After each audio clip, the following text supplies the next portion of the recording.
Entonces, Filipenses, capítulo 1, verso 9 al 11. Dice así: y esto pido en oración, que vuestro amor abunde aún más y más en ciencia y en todo conocimiento, para que aprobéis lo mejor, a fin de que seáis sinceros e irreprensibles para el día de Cristo, llenos de fruto de justicia que son por medio de Jesucristo para gloria y alabanza de Dios. Amén. Vamos a orar antes de entrar a los versículos. Padre, te damos gracias, Señor, por tu palabra. Te rogamos que tengas misericordia de tu iglesia, Señor, y así seas usándome, Señor, para edificación de tu cuerpo. Ten misericordia de mí, Señor, úsame.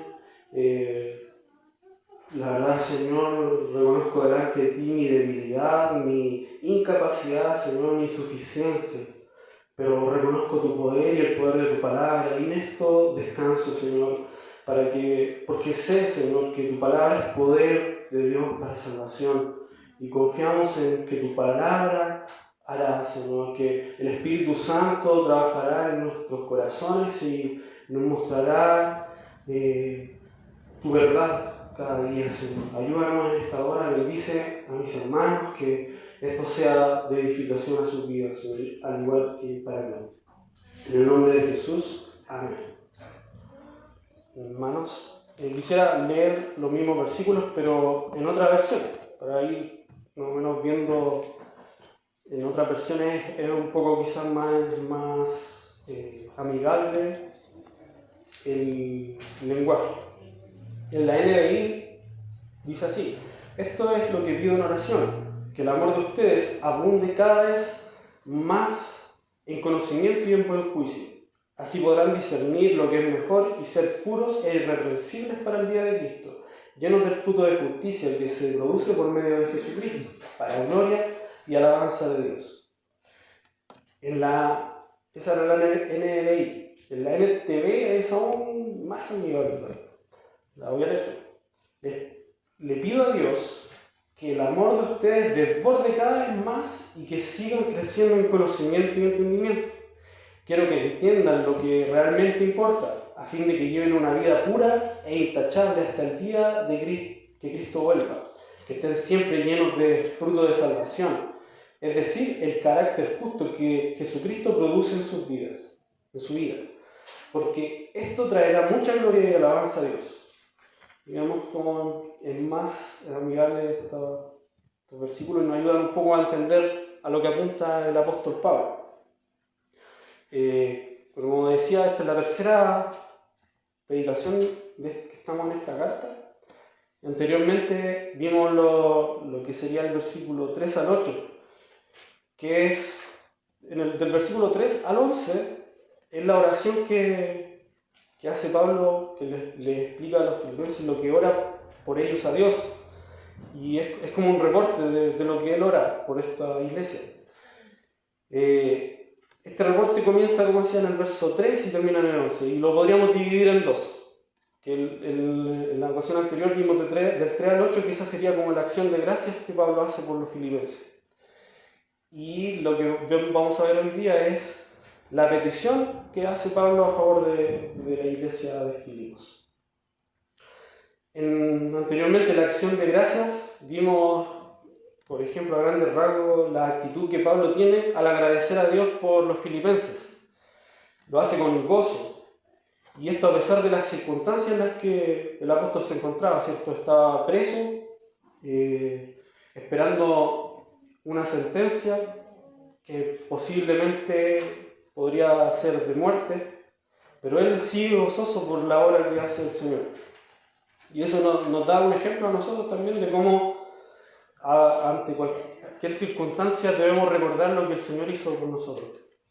Y recordar también lo que está por venir, que cualquier aflicción que podamos sufrir en este mundo no se compara, el mismo apóstol, si no me equivoco, es el que dice esa frase, que no se compara a la gloria venidera.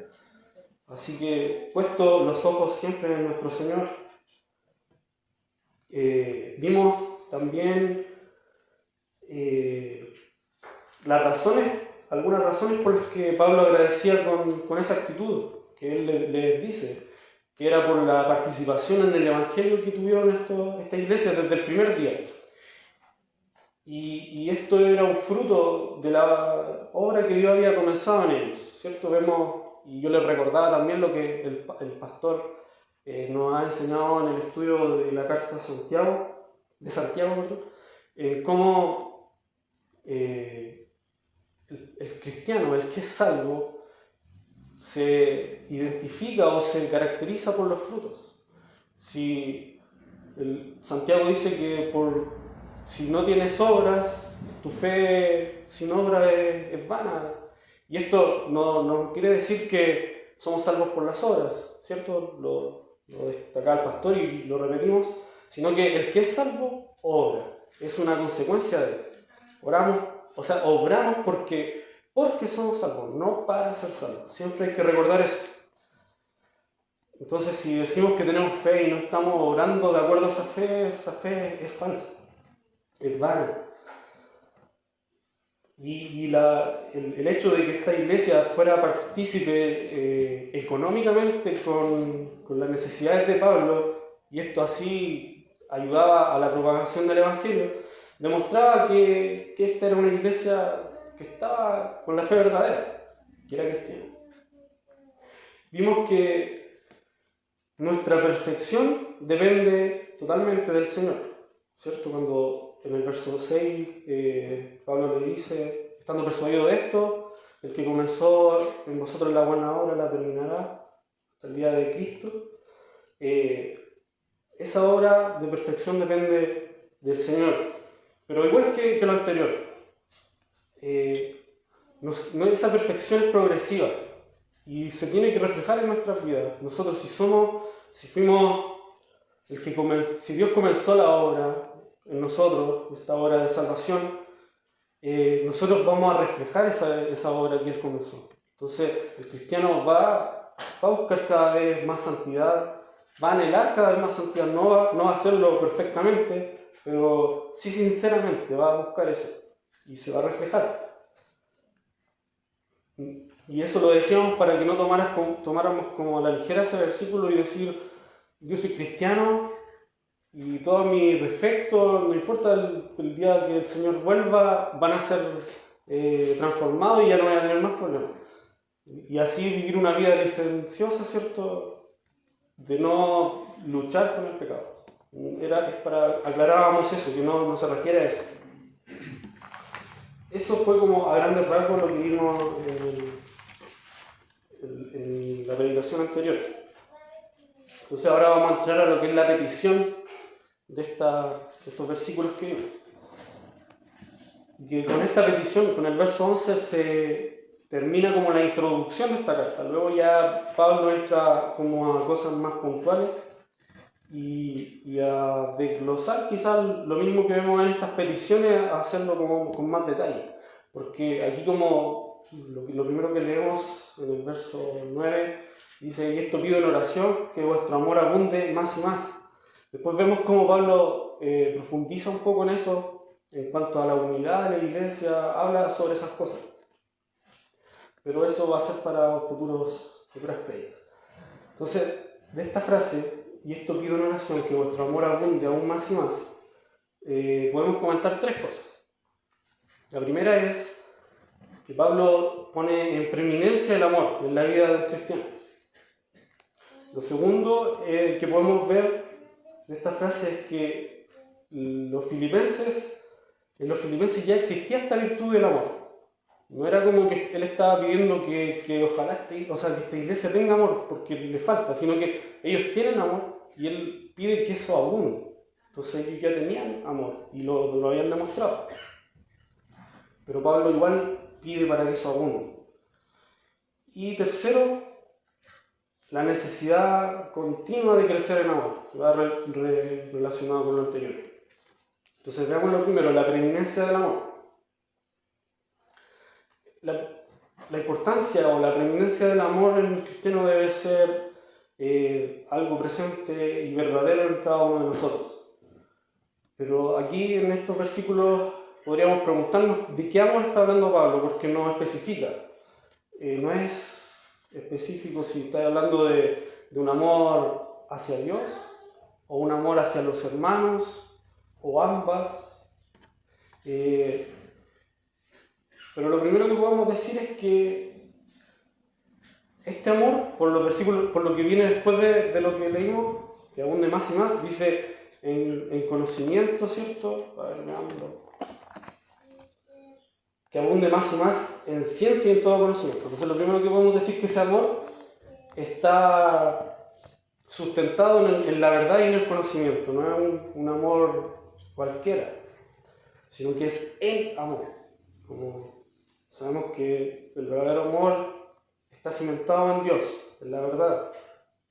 Y por el contexto de esta carta y por otras oraciones similares que Pablo hace en otras cartas, podríamos decir que este amor que él le está pidiendo a Dios que abunde más y más en la iglesia es el amor entre hermanos, el amor hacia el prójimo. Pero no obstante, si hablamos de amor al prójimo, es imposible separarlo del amor a Dios. Ya que no podemos amar correctamente al prójimo, a nuestro hermano, sin antes amar correctamente a Dios. La palabra de Dios en esto es clara, ¿cierto? ¿Cuál es el mayor mandamiento? Eso lo vemos en Mateo 22, del 34 al 40. Lo voy a leer.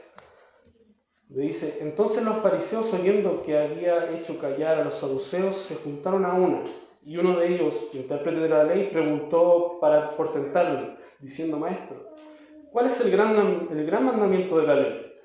Jesús dijo: amarás al Señor tu Dios con todo tu corazón y con toda tu alma y con toda tu mente. Este es el primero y grande mandamiento. Y el segundo es semejante: amarás a tu prójimo como a ti mismo. De estos dos mandamientos depende toda la ley y los profetas. Y para este caso del amor y de estos mandamientos, ¿cierto? El primero y el segundo, en lo que se resume toda la ley, el orden altera el producto. Si nosotros decimos primero que es más importante amar al hermano, va a crear un fruto distorsionado, ¿no? Y después amar a Dios, ¿cierto?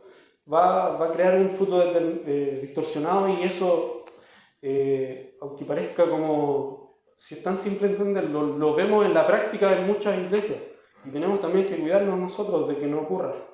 Que se nota que en el fondo lo que ellos están amando, entre comillas, más al prójimo y dejando a Dios en segundo lugar. Entonces, así pasando por alto lo que Dios dice para agradar al hermano. Eso lo podemos ver en la práctica. Y es lamentable. Y vamos a ver algunos ejemplos de eso. Porque caer en eso es un riesgo que es muy real, y las consecuencias muy, muy nefastas. Veamos algunas señales de que estaríamos alterando el orden bíblico. ¿Cuáles señales podemos ver cuando esto está alterado? Cuando amamos en segundo lugar a Dios, o ponemos quizá en otro lugar a Dios, que primero están los hermanos o la familia, los hermanos, el trabajo, y quizá al final Dios. Y vemos algunos síntomas de esto. Una cosa que podríamos ver sería que se pasa por alto el pecado de otro. Cuando estamos amando primero al hermano en vez de a Dios, pasamos por alto los pecados, no confrontamos por miedo a que el hermano se enoje y deje de asistir, omitimos opiniones que sabemos que el otro, por la condición en la que está de pecado, las va a rechazar o se va a enojar. Y también otra consecuencia, otra señal es encubrir el pecado de otro. Cuando sabemos que otra persona está en pecado y quizás le hemos dicho, hemos llegado hasta ese paso bíblico, ¿cierto?, de confrontarlo personalmente, pero después no seguimos los siguientes pasos, porque si el hermano sigue en pecado, deberíamos ir y acudir a otro hermano y con más testigos, ¿cierto? Pero lo ocultamos, y hasta quizás mentimos para que Él no sea descubierto. También cuando estamos alterando este orden bíblico se puede llegar a conclusiones erradas sobre el amor de Dios y decirle a los demás que Dios te ama tal cual eres, ¿cierto? Hemos escuchado yo creo esa frase, cuando lo correcto es que Dios nos ama a pesar de lo que somos, ¿cierto? Y ahí vemos, en la práctica vemos mucho de estos errores. No recuerdo antes, había muchas canciones que la iglesia manejaba y exaltaban eso, que Dios ama tal cual somos, así como estamos. Y Dios espera que nosotros dejemos nuestra antigua vida, nuestro pecado, ¿cierto? Porque eso no lo ama Dios. Él aborrece el pecado. Entonces debemos arrepentirnos para que la imagen de Cristo se forme en nosotros.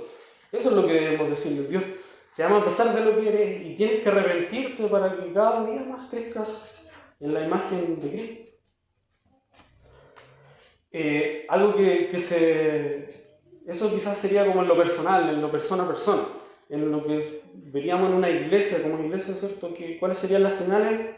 Que la iglesia está muy preocupada porque no disminuya el público. Entonces hace todo para que el público esté siempre, para que llene la iglesia, independiente si estamos dando un servicio a Dios correctamente, bíblicamente. Y en eso podemos caer en métodos novedosos para atraer a gente, ¿cierto? Y yo creo que todos hemos visto, si no lo hemos vivido, lo hemos visto en redes sociales, pero hemos visto cómo a veces las iglesias parecen más discotecas que un templo que busca adorar al Señor. Una iglesia que no tiene el orden correcto en el amor a Dios primero, no confronta. Nunca va a decirle al hermano que está en pecado, no lo va a confrontar. Por ende, no practica la disciplina bíblica o eclesiástica, ¿cierto? Que gracias al Señor, en esta iglesia sí se practica. Sabemos ya que con nuestro corto tiempo de iglesia que llevamos, como la de San Carlos principalmente, nosotros somos un anexo de ellos. Ellos ya han tenido que realizar disciplina eclesial, ¿cierto? Ya nos contaron anteriormente.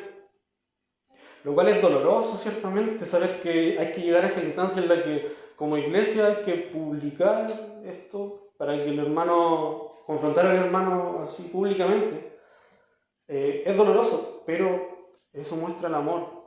Es quizás contradictorio para el que no entiende, pero el Dios a quien ama disciplina.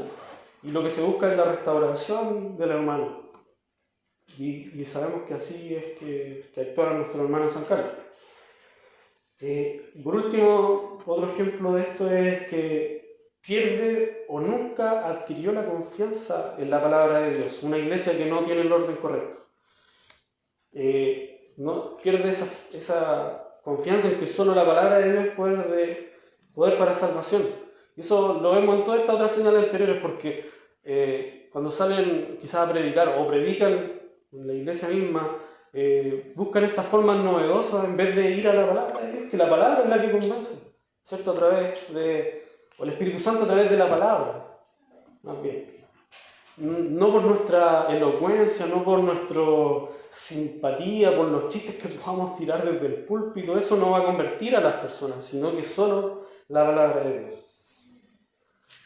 Entonces podríamos sumar y seguir diciendo más cosas de esta lista, pero ¿para qué más? ¿Cierto? Y a todo esto anterior no se le puede llamar amor, un amor verdadero. Lo que Pablo está haciendo es un énfasis en el amor cristiano hacia otros creyentes, pero este amor por los demás creyentes crecerá a medida en que aumente su amor por Dios.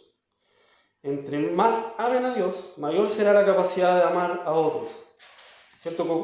Como leíamos, Jesús confirmó esta relación de causa y efecto. Obedecer el primer mandamiento, que es amar a Dios con todo nuestro ser, es la clave para guardar el segundo mandamiento, que es amar al prójimo. El primero produce el segundo.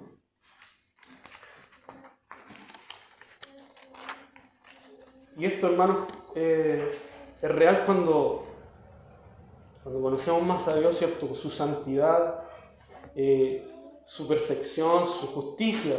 Nos damos cuenta también, nos conocemos a nosotros mismos y nos damos cuenta los pecadores que somos. Y cuando quizá un hermano nos cuesta su actitud, no sé, nos cuesta que nos caiga bien, como decimos, debemos recordar, yo soy tan o más pecador que ese hermano, y Cristo me amó. ¿Cómo yo no voy a esforzarme por amar a mi hermano? Y esas cosas nos hacen crecer en amor por nuestros hermanos, cuando conocemos la obra que el Señor ha hecho con nosotros. Y eso sabemos que, como dice Paul Washer, no textualmente, pero él dice que en esta vida no vamos a entender toda la maravilla del Evangelio. Ni siquiera en la eternidad vamos a pasar la eternidad maravillándonos cada vez más de la hermosa obra que el Señor hizo por nosotros. Y asimismo eso nos debería llevar a amar a nuestros hermanos, porque esa obra que Él hizo a nuestro favor la hizo también por el hermano. Entonces, en segundo lugar, lo que veíamos, que el amor es una virtud que sí existía en esta iglesia, en los filipenses. Porque es cierto, dice que vuestro amor, o sea, ya da por hecho que hay un amor en ellos, que existe este amor. Pero él dice, abunde aún más y más. Los filipenses ya tenían esta virtud desarrollada y lo evidenciaban.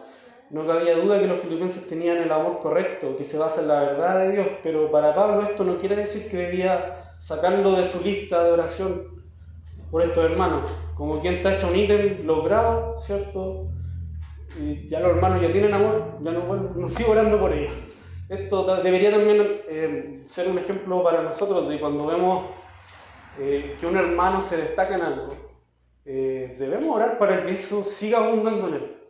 Porque hemos visto ejemplos, hermanos, de muchos que quizás se destacaban en algo, quizás ejemplos famosos de grandes hombres de Dios que decíamos, y que estos después cayeron en algún pecado público y cayeron en descrédito. Entonces, el que se, ¿cómo es la palabra? El que se crea que está firme, mire que no caiga, ¿cierto? Así debemos orar por nosotros y también por los demás para que el Señor, porque sabemos que todo proviene del Señor, entonces que el Señor siga sosteniéndolo en esas virtudes que el hermano tiene, para que sea también de bendición a nosotros.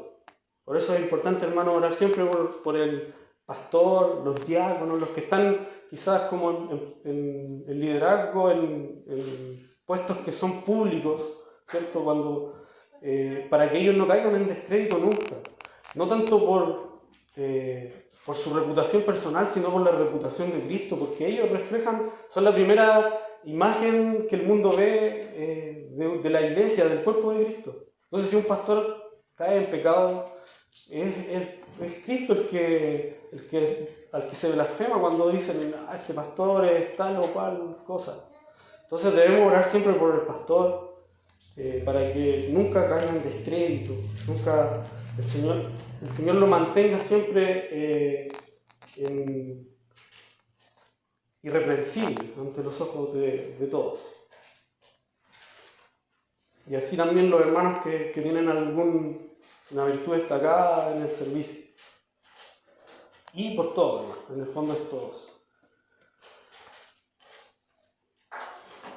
Entonces, esto nos demuestra que cualquier virtud que podamos alcanzar congregacional o personalmente depende totalmente de la gracia de Dios.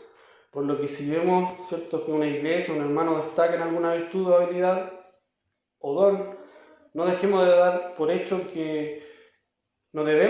dar por hecho que estos no necesitan más de nuestra oración, sino que debemos seguir orando por ellos.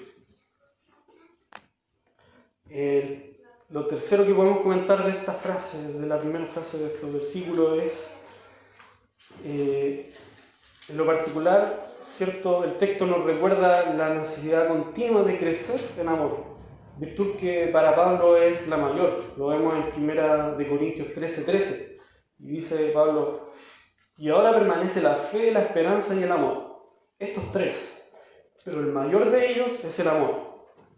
Entonces vemos que esta virtud es mayor para Pablo y es mayor para todos, sabiendo que es el amor correcto que está cimentado en ciencia y en todo conocimiento, que es lo que vamos a pasar ahora. A ver, ¿cierto? En ciencia dice que abunde más, aún más y más, en ciencia y todo conocimiento. Aquí voy a leerle algunos comentarios del pastor John MacArthur, que se refiere a la palabra, dice, en ciencia, dice MacArthur, esta palabra se deriva de la palabra griega que describe un conocimiento genuino, pleno o avanzado. MacArthur dice, el amor bíblico no es un sentimiento vacío, sino que está anclado con profundidad en la verdad de la palabra de Dios y es regulado por ella.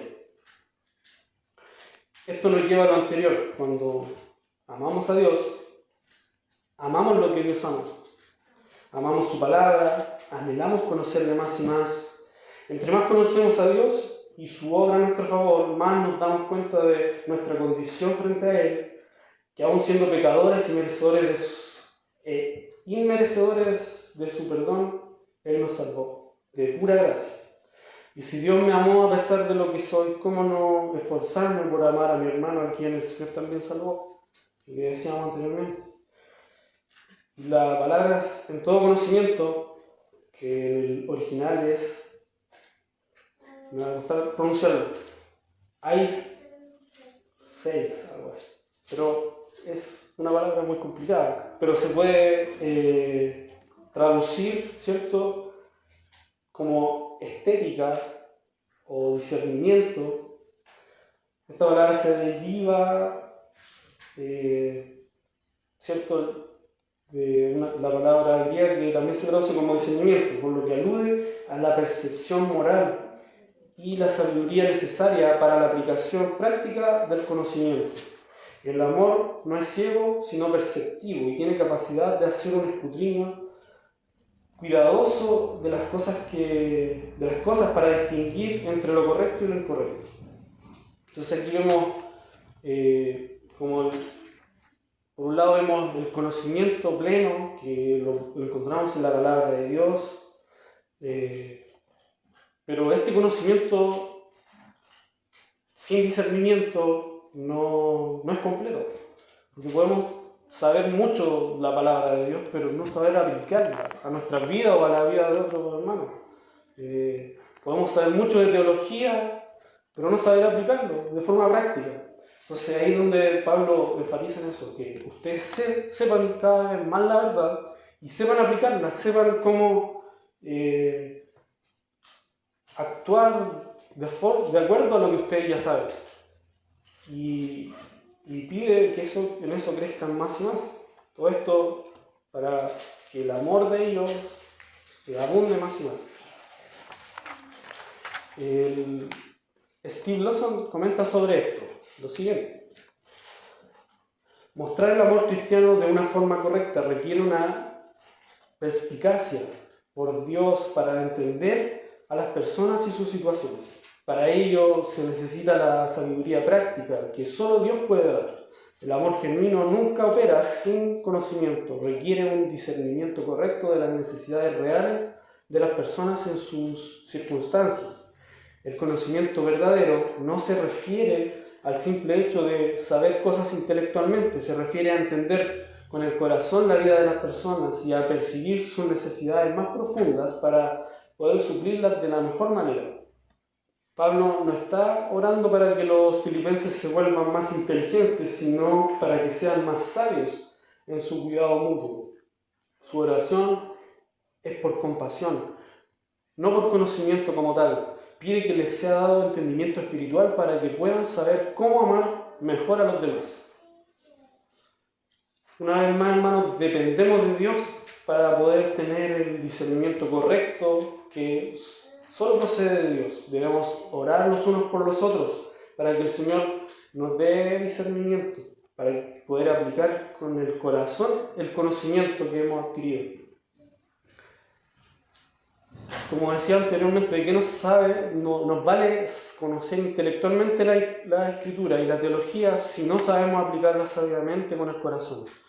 Y que el Señor nos ayude en esto, hermano, porque es fácil caer en eso, en adquirir y adquirir conocimiento, ¿cierto? Y en este tiempo que como que ha habido un despertar, unos años atrás, hasta ahora, un despertar como teológico, ¿cierto?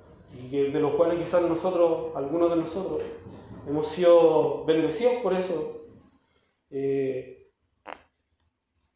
Como que hemos vivido una pequeña reforma en nuestras vidas, ¿cierto?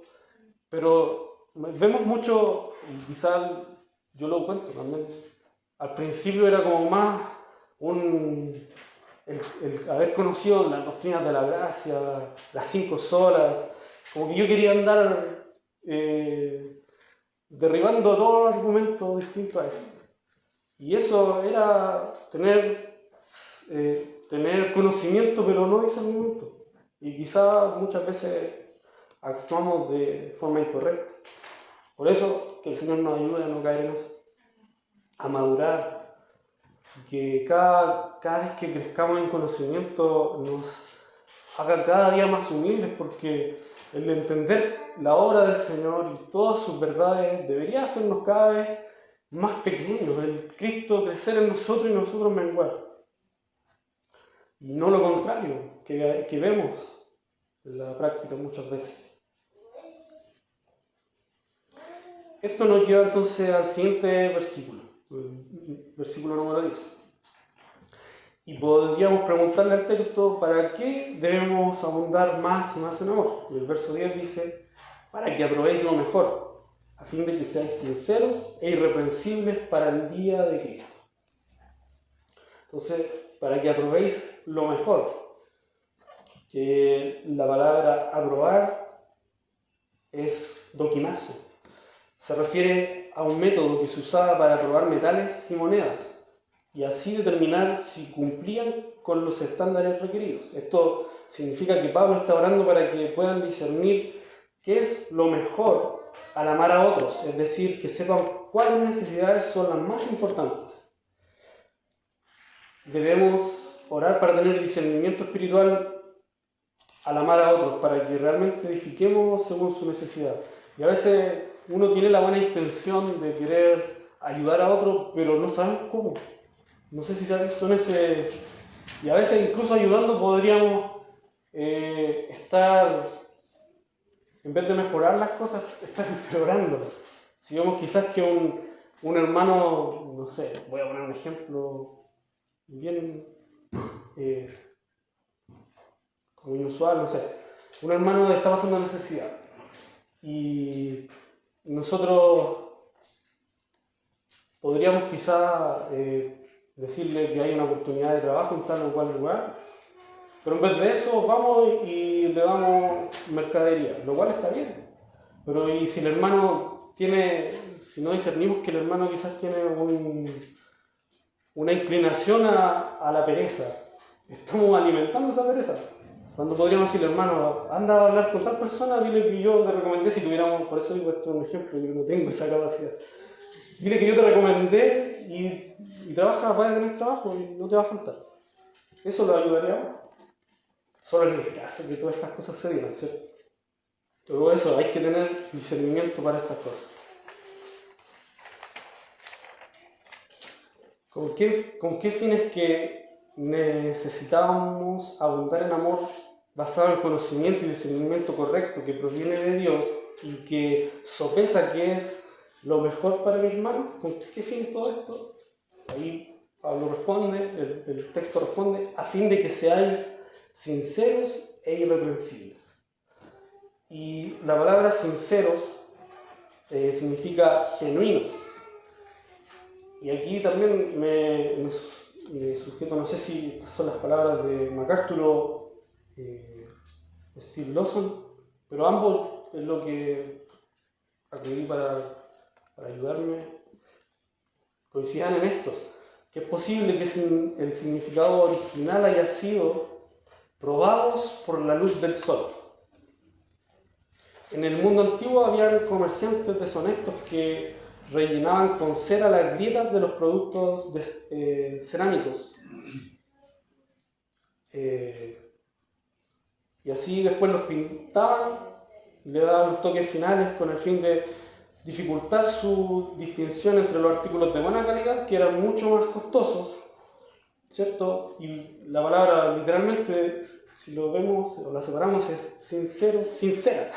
Es como, la verdad que esto me hacía mucha gracia el significado de esta palabra y cómo en ese tiempo veían esto, ¿cierto? Los comerciantes, cuando una vasija se quebraba, se agrietaba, le rellenaban con cera y pasaban, como decimos acá en Chile, piola, y así engañaban a la gente.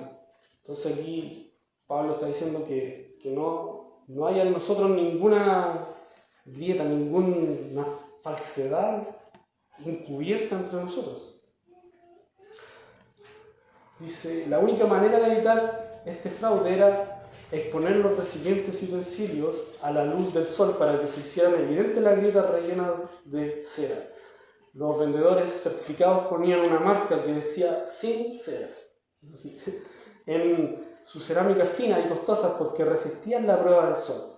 La palabra irreprensibles, ¿cierto? Que dice a fin de que seáis sinceros e irreprensibles, puede traducirse libres de toda culpa y se refiere a la integridad en las relaciones personales. Los cristianos deben llevar una vida de integridad verdadera que no haga pecar a otros, que no seamos piedra de tropiezo para nuestro hermano. Si nuestro amor por nuestro hermano es como el que está orando Pablo, seremos sinceros e irreprensibles. Las buenas obras que haremos a favor de nuestro hermano no tendrán falsedad alguna, no serán para aparentar frente a otros, sino que serán reales, realmente nos interesará el bienestar del otro, evitando así ser tropiezo para ellos.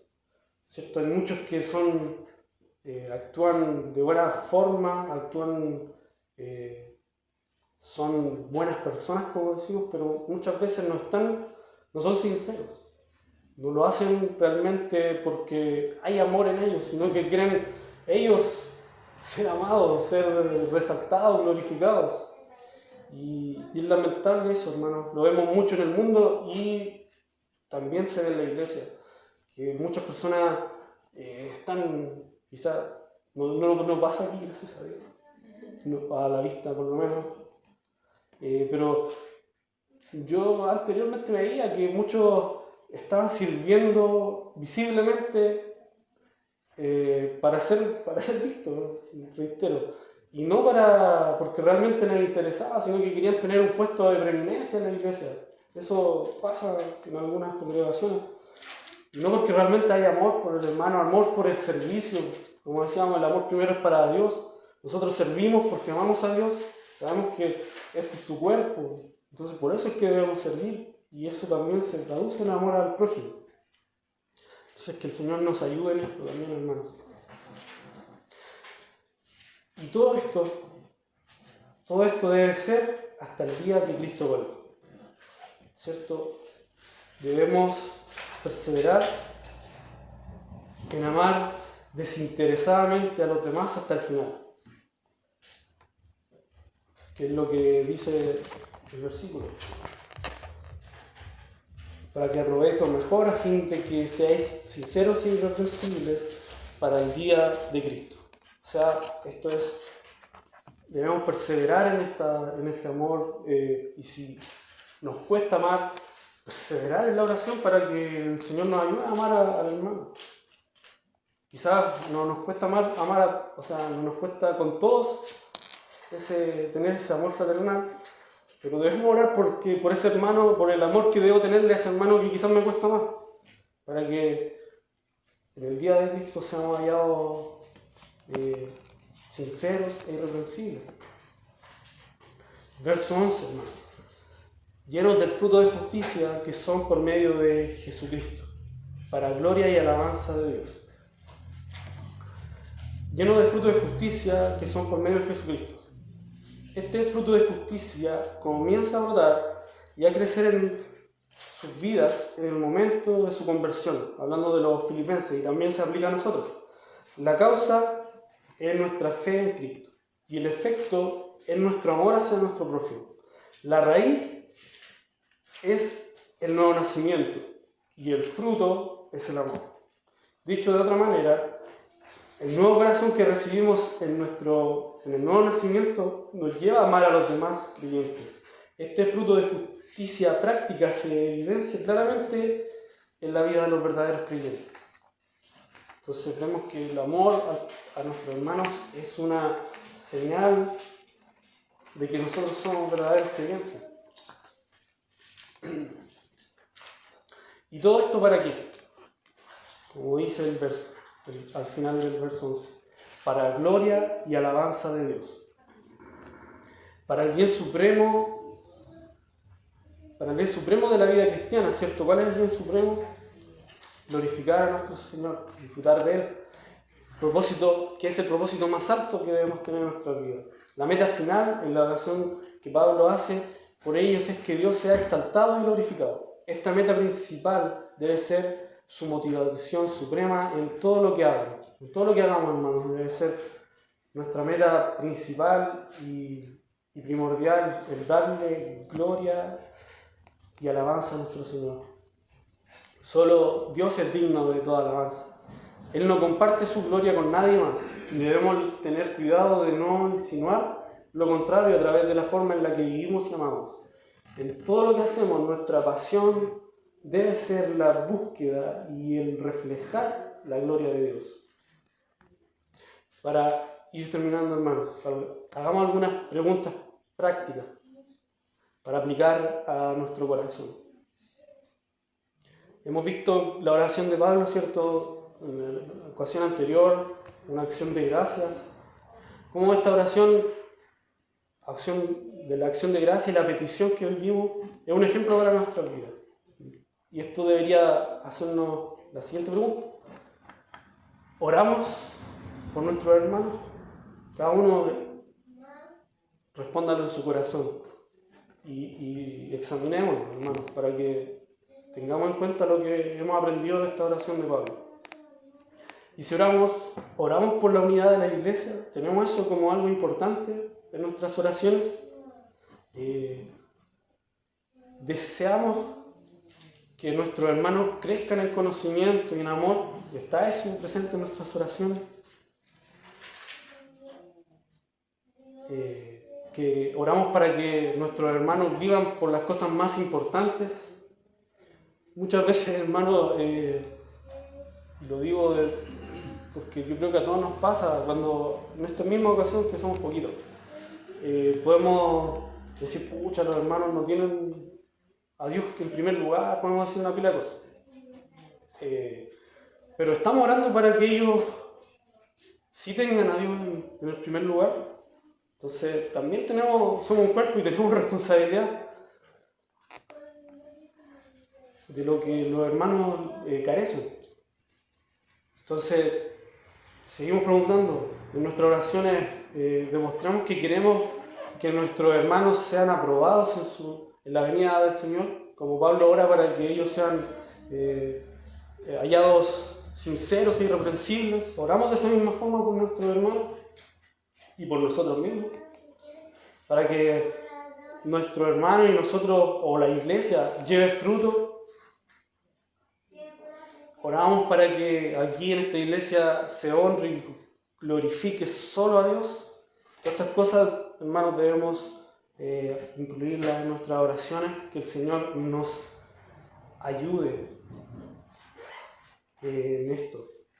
Y más orientado hacia nosotros mismos. ¿Abundamos en amor por el hermano? Y si no, esto debería de levantar o ser una alerta para nuestras vidas si no estamos amando a nuestro hermano, porque eso es un fruto de que estamos amando a Dios. Entonces, si no amamos al hermano es porque nuestro amor a Dios también es defectuoso. Entonces, examinemos nuestros corazones, hermano.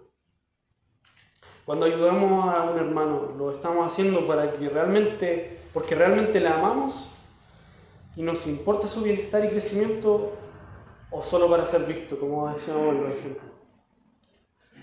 Examinemos, hermanos, nuestro corazón, y yo creo que debería despertar en nosotros la necesidad de orar por nosotros mismos y los unos por los otros, para abundar en este amor que Pablo también oraba por los filipenses. Que la oración de Pablo sea nuestra oración también y que sea continua, hermanos. No tacharlo, cuando logramos algo, tacharlo y seguir con otras cosas, sino que seguir con otras cosas y seguir también con eso que hemos alcanzado, porque, como decíamos, el que esté firme, que cuide, que mire, que no caiga, porque todo lo que logremos es por gracia y misericordia de nuestro Señor. Oremos, hermanos.